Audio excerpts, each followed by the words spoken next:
मित्रों, स्वागत है आपका आपके अपने चैनल धर्मार्थी पर। आज जो प्रसंग हम आपको सुनाने वाले हैं वह महाभारत काल से जुड़ी हुई है। मित्रों, आखिर ऐसा क्या हुआ जिसके कारण श्री कृष्ण ने मनुष्य का मांस मांगा, जानेंगे इस वीडियो में। लेकिन इस सत्य कथा को सुनने से पहले मेरी आप सभी से विनती है कि कृपया इस वीडियो को पूरा देखें, इसे आधा अधूरा मत छोड़ें। और यदि आप इस चैनल पर पहली बार आए हैं तो हमारे चैनल को सब्सक्राइब कर लें। आपको इस चैनल पर प्रतिदिन धार्मिक वीडियोस देखने को मिलेंगी। महाभारत का युद्ध समाप्त होने के बाद पांडवों ने अश्वमेध यज्ञ करने का निश्चय किया। जो अश्वमेध यज्ञ के बारे में नहीं जानते उन्हें बता दूं कि इस यज्ञ में राजा द्वारा एक अश्व यानी घोड़ा राज्य के बाहर छोड़ा जाता था। घोड़े के पीछे पीछे उस राज्य के सैनिक भी लगे रहते थे। वह घोड़ा जिस जिस राज्य से होकर गुजरता था वह राज्य यज्ञ करवाने वाले राजा के अधीन हो जाता था। और यदि कोई राजा उस घोड़े को रोकने का प्रयास करता था और अधीनता स्वीकार नहीं करता था तो उसे यज्ञ करवाने वाले राजा के साथ युद्ध करना पड़ता था। चलिए आगे की कहानी सुनते हैं। पांडवों द्वारा इस यज्ञ के फल स्वरूप जो घोड़ा छोड़ा गया था उसकी रक्षा के लिए उन्होंने महाधनुर्धारी अर्जुन को नियुक्त किया था। कई राज्यों को पार करने के बाद वह घोड़ा रतनपुर नामक राज्य की सीमा में जा पहुंचा। रतनपुर राज्य के राजा मयूरध्वज थे। वह बड़े ही धर्मात्मा और दयालु स्वभाव के व्यक्ति थे और भगवान नारायण के बहुत बड़े भक्त थे। राजा मयूरध्वज का एक पुत्र था, ताम्रध्वज। वह बालक छोटी सी आयु में ही युद्ध विद्या में निपुण हो चुका था। उस दिन जब ताम्रध्वज अपने राज्य के भ्रमण पर निकला तो उसने अपने राज्य की सीमा में अश्वमेध का वह घोड़ा देखा। ताम्रध्वज ने उस घोड़े को रोक लिया और उस घोड़े के रक्षक की प्रतीक्षा करने लगा। थोड़ी ही देर में अर्जुन वहां सेना लेकर पहुंच गया। अर्जुन ने ऊंचे स्वर में उस बालक से कहा कि हे बालक, जिस अश्व को तुमने पकड़ा है वह महाप्रतापी राजा युधिष्ठिर के अश्वमेध यज्ञ का घोड़ा है और अभी तक किसी राज्य के राजा में इतना साहस नहीं हुआ कि इसे पकड़ सकें। मैं तुम्हारे साहस की सराहना करता हूँ और नादान बालक समझकर तुम्हें क्षमा करता हूँ। अब तुम इस घोड़े को छोड़ दो। इस पर ताम्रध्वज ने साहस भरे स्वर में कहा, हे अर्जुन, मैं भी एक क्षत्रिय का पुत्र हूँ और क्षत्रिय कभी किसी की अधीनता स्वीकार नहीं करते। मैं कायर नहीं जो इस घोड़े को छोड़ दूं। यह सुन अर्जुन ने कहा, हे नादान बालक, तुम्हारे इस बाल हठ का परिणाम बहुत ही बुरा होगा। मैं आखिरी बार चेतावनी देता हूँ कि तुम इस घोड़े को छोड़ दो और अपने पिता को जाकर इस संबंध में सूचित करो, वह तुम्हें अवश्य समझाएंगे। इस पर ताम्रध्वज ने कहा, हे अर्जुन, यदि तुम इस घोड़े को ले जाना चाहते हो तो तुम्हें पहले मुझसे युद्ध करना होगा और अपने बाहुबल से मुझे हराना होगा। व्यर्थ में समय बर्बाद करने से तुम्हें कोई लाभ नहीं होगा। ताम्रध्वज के यह वचन सुनकर अर्जुन ने क्रोध भरे स्वर में कहा, मूर्ख बालक, तुमसे युद्ध करके मैं तीनों लोकों में अपनी बदनामी नहीं करवाना चाहता। इसलिए मैं एक बाण से तुझे तुम्हारी माता के गोद में सकुशल पहुंचा देता हूँ। यह कहकर अर्जुन ने बाण चलाया, परंतु ताम्रध्वज अर्जुन की सोच से कुछ ज्यादा ही कुशल निकला। उसने न केवल अर्जुन के बाणों को विफल कर दिया बल्कि अर्जुन के सारथी को भी रथ से गिरा दिया। दोनों के बीच भयंकर युद्ध शुरू हो गया। ताम्रध्वज अर्जुन के बाणों का कुशलता पूर्वक सामना करता गया और एक समय ऐसा आया उसने अपने एक बाण से अर्जुन को मूर्छित कर दिया। इसके बाद ताम्रध्वज उस घोड़े को लेकर अपने राजमहल की ओर लौट गया। राज्य में ताम्रध्वज द्वारा अर्जुन को हराए जाने की बात आग की तरह फैल गई और सभी राज्यवासियों ने उसका भव्य स्वागत किया। इधर कुछ समय बाद जब अर्जुन को होश आया तो उसने अपने समक्ष भगवान कृष्ण को बैठा देखा। उसने श्री कृष्ण से कहा, प्रभु, यह सब आपकी ही माया है, अन्यथा वह छोटा बालक मुझे नहीं हरा सकता था। इस पर श्री कृष्ण ने कहा, अर्जुन, तुम अभी भी भ्रम में जी रहे हो। तुम्हें ऐसा क्यों लगता है कि तुमसे बड़ा योद्धा पृथ्वी पर कोई नहीं है और तुम्हें यह क्यों लगता है कि तुम ही मेरे सबसे बड़े भक्त भी हो और कोई नहीं। इस पर अर्जुन ने कहा, क्यों, यह सत्य नहीं है क्या माधव कि मैं आपको ही अपना सर्वस्व मानता हूँ? श्री कृष्ण ने कहा, ये सत्य है, परंतु और भी असंख्य मनुष्य हैं जो मुझे अपना सर्वस्व मानते हैं। तुम उनमें श्रेष्ठ हो, यह कैसे सिद्ध होगा? तुम्हें अपने बाहुबल पर अहंकार हो गया था, जिसका टूटना आवश्यक था। चलो आज तुम्हारा एक अहंकार तो टूट गया, और अगर अब अपने से बड़ा भक्त भी देखना चाहते हो तो मुझे बताओ। मेरा वह भक्त तुम्हारे बड़े भ्राता युधिष्ठिर के समान धर्म पालक, भीम के समान शक्तिशाली, तुम्हारे समान धनुर्धर, नकुल जैसा सुंदर और सहदेव जैसा सहनशील है।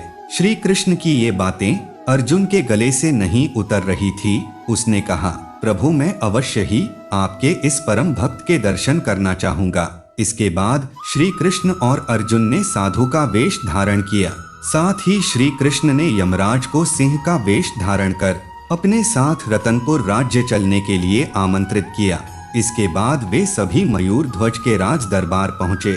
जैसे ही राजा मयूर ध्वज को इस बात की खबर लगी कि उनके राज दरबार में 2 सिद्ध साधु आए हैं जिनके साथ एक सिंह भी है, वह उन सिद्ध साधुओं का स्वागत करने राज दरबार में आए। उन्होंने दोनों साधुओं को प्रणाम किया और उनका आदर सत्कार किया। साधु रूपी श्री कृष्ण ने राजा मयूर ध्वज से कहा कि हमने चारों ओर तुम्हारे दान धर्म के गुणगान सुने हैं। हमने यह भी सुना है कि कोई तुम्हारे दरबार से खाली हाथ नहीं लौटता। इस पर राजा मयूर ध्वज ने उत्तर दिया कि यह सब तो श्री हरि की ही कृपा है और आप जैसे सिद्ध साधुओं का आशीर्वाद कि आज तक मेरे दरबार से कोई खाली हाथ नहीं लौटा है। साधु वेश धरे श्री कृष्ण ने कहा, क्या तुम हमारी इच्छा पूरी कर सकोगे? राजा मयूर ध्वज ने कहा, हाँ अवश्य, आप आज्ञा दें, आपकी क्या इच्छा है? फिर श्री कृष्ण ने राजा से कहा कि हम तीनों लंबी यात्रा कर आपके राज्य पहुँचे हैं और हमें भूख लगी है। हम दोनों तो फल कंदमूल खाकर अपनी भूख शांत कर लेते हैं, परंतु हमारे साथ जो यह सिंह है यह केवल मनुष्य के मांस का ही सेवन करता है। इस पर मयूर ध्वज ने श्री कृष्ण से कहा कि हे महात्मा, मैं स्वयं इस सिंहराज का भोजन बनने को तैयार हूँ, आप आज्ञा दें। श्री कृष्ण ने कहा कि पृथ्वी पर स्वयं को दान करने वालों की कमी नहीं है। हम नहीं चाहते कि आपकी प्रजा एक दानवीर और धर्मात्मा राजा को खो दे। इस पर राजा मयूर ध्वज ने श्री कृष्ण से कहा, तो आप ही बताएं कि मैं किस प्रकार सिंहराज के भोजन की व्यवस्था कर सकता हूँ। तभी सिंहराज ने अपना मुख पास ही खड़े ताम्र ध्वज की तरफ बढ़ा दिया। इसके बाद साधु बने श्री कृष्ण ने राजा से कहा, हमारे सिंह को आपका पुत्र भोजन के रूप में चाहिए। मेरी बात ध्यान से सुने, आपको और आपकी रानी को अपने पुत्र को आरा से 2 भागों में काटना होगा, तभी हमारा सिंह उसका भोजन कर सकेगा।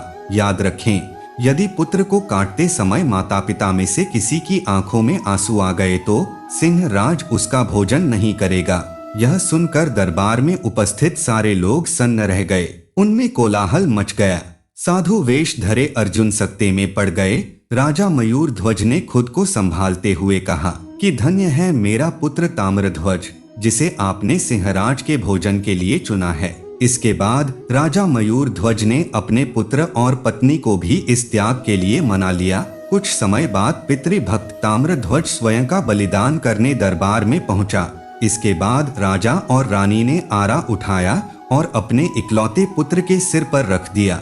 फिर उन्होंने श्री हरि को याद करते हुए अपने पुत्र को मध्य से चीर दिया।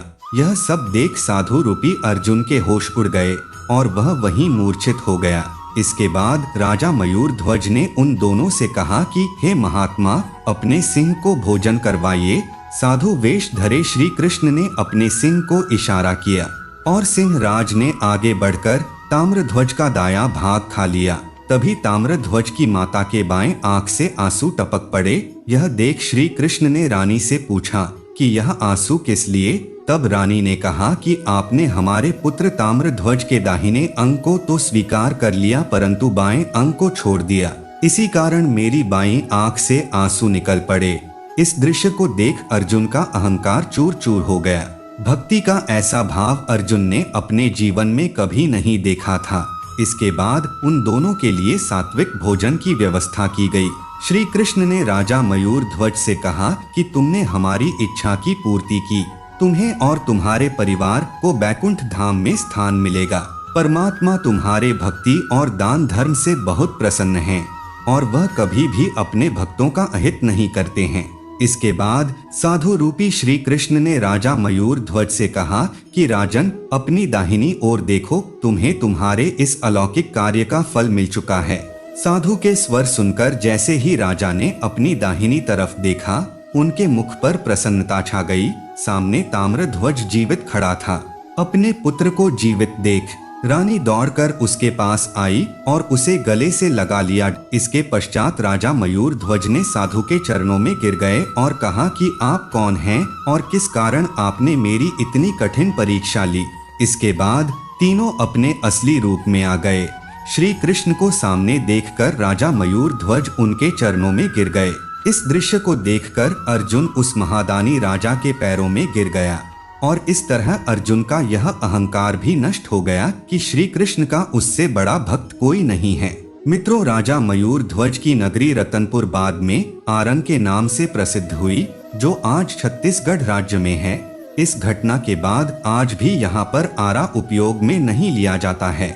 मित्रों, आपको यह कथा कैसी लगी हमें कमेंट बॉक्स में जरूर बताएं और यदि आपको यह वीडियो अच्छी लगी तो इसे लाइक करें, शेयर करें और हमारे चैनल को सब्सक्राइब करना ना भूलें।